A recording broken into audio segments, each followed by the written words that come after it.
వయసులో ఉన్నప్పుడు తన పెన్షన్ గురించి ఆలోచించని ఒక సగటు మనిషి తాలూకా కన్నీటి గాథ ఇది. మీ సమయం వెచ్చించి వినండి. హోటల్ యజమాని విస్తరి వేసి అన్నం వడ్డించడానికి వంగినప్పుడు ఒక వ్యక్తి అడిగాడు, భోజనానికి ఎంత తీసుకుంటారు అని. యజమాని చెప్పాడు, చేపల పులుసుతో అయితే 50 రూపాయలు, అవి లేకుండా అయితే 20 రూపాయలు అని. ఆ వ్యక్తి తన చిరిగిన చొక్కా జోబులో నుండి నలికి మడతలు పడిన 10 రూపాయల నోటు తీసి యజమాని వైపు చేయి చాచాడు. నా చేతిలో ఇవే ఉన్నాయి, వీటికి ఎంత వస్తే అంత పెట్టించండి. ఉత్త అన్నమైనా పర్వాలేదు, కాస్త ఆకలి తీరితే చాలు. నిన్నటి నుండి ఏమీ తినలేదు అని. ఆ మాట చెప్పడానికి కూడా ఆయనకి మాటలు తడపడుతున్నాయి. గొంతు వణుకుతోంది. హోటల్ యజమాని చేపల పులుసు తెప్పించి అన్నీ ఆయనకు విస్తరితో వడ్డించాడు. నేను ఆయన భోజనం చేయడాన్ని చూస్తూ నిలబడ్డాను. ఆయన కంటి నుండి కన్నీళ్లు సన్నగా జారుతున్నాయి. వాటిని తుడుచుకుంటూ చిన్న పిల్లాడిలా నెమ్మదిగా భోజనం చేస్తున్న ఆయన్ని పక్కన కూర్చున్న వ్యక్తి అడిగాడు, మీరెందుకు కన్నీరు పెడుతున్నారో తెలుసుకోవచ్చా అని అడిగాడు. ఆయన ఆ మాట అడిగిన వ్యక్తి వైపు చూచి కళ్ళు ఒత్తుకుంటూ ఇలా చెప్పారు, నా గత జీవితం గుర్తుకు వచ్చి కన్నీళ్లు వచ్చాయి.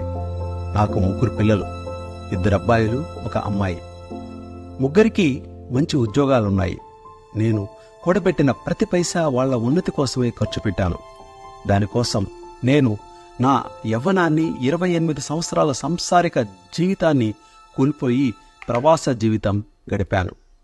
అన్నిటికీ నా వెన్నుముకై నిలిచిన నా భార్య నన్ను ఒంటరివాడిని చేసి ముందే వెళ్ళిపోయింది. ఆస్తి పంపకాలు చేయడం మొదలుపెట్టినప్పటి నుండి నా కొడుకులు కోడళ్ళు నన్ను దూరం పెట్టడం మొదలుపెట్టారు.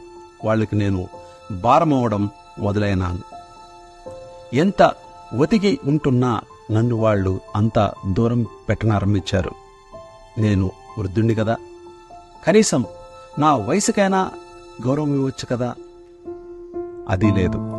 వాళ్ళందరూ భోజనం చేసిన తరువాతనే నేను భోజనానికి వెళ్ళేవాడిని. అయినా అప్పుడు కూడా తిట్లు చీత్కారాలు తప్పేవి కావు. భోజనం కన్నీళ్లతో తడిపి ఉప్పగా అయ్యేది. మనవాళ్లు కూడా నాతో మాట్లాడడం మానేశారు. వాళ్ళ అమ్మ నాన్న చూస్తే తిడతారనే భయంతో.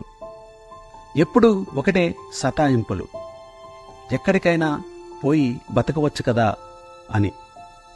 పగలనక రాత్రనక చెమటోడ్చి కష్టపడి కంటి నిండా నిద్రపోకుండా కడుపు నిండా తినకుండా ఆమె నేను కూడపెట్టిన డబ్బుతో ఒక్కో ఇటుక పేర్చి కట్టిన ఈ ఇల్లు, ఆమె జ్ఞాపకాలు, చివరి క్షణాలలో ఆవిడను పడుకోపెట్టిన ఈ ఇల్లు విడిచి వెళ్ళడానికే మనసు నా మాట వినడం లేదు, అడుగు ముందుకు వేయడం లేదు.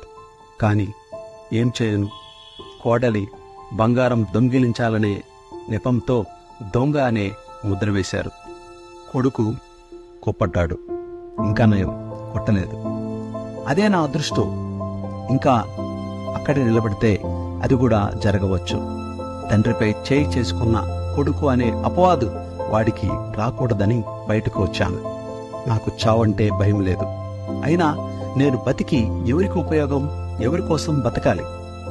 ఆయన భోజనం మధ్యలోనే లేచి పోయారు.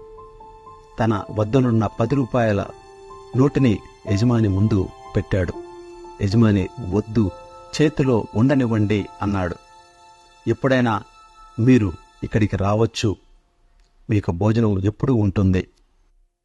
ఆ వ్యక్తి 10 రూపాయలు అక్కడ పెట్టి చెప్పాడు, చాలా సంతోషం మీ ఉపకారానికి.